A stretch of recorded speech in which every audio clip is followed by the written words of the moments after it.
The cabin was roughly 30 minutes away from the nearest town. It sat atop a mountain. We held our breath as we rounded the busted road that spiraled towards the top. There were no pull-offs, no other campsites, just a long winding road that led us to the cabin at the peak. We settled in and started a fire to keep warm.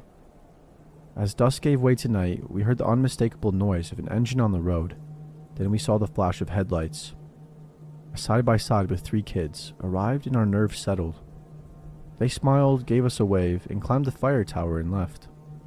We had heard previously that there may be occasional visitors to the fire tower, but they were the only ones who'd come by.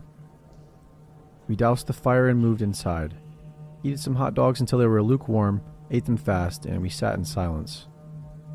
You don't know how quiet it is until you're in the middle of nowhere.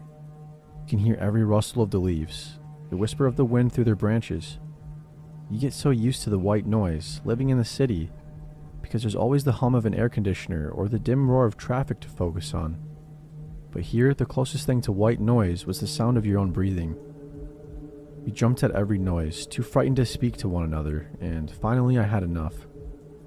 I cracked a few wine coolers, passed them to Alex and Violet, then I slapped a board game down on the table between our bunk beds. It didn't take long for us to loosen up, and we were laughing, finally having the fun time that we'd envisioned.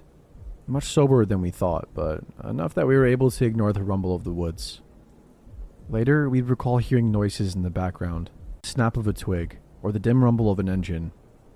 None of us really wanted to rupture the air of the nonchalance between us, so we ignored it. Until a human hand reached up to the window between us and slapped it like 3 times. We were all screaming in an instant, and Alex called 911, put them on speakerphone, and handed his cell to me. He grabbed pokers from the fireplace and passed them around, and Violet started calling family members and saying her last goodbyes. I held my breath and listened for any more noise,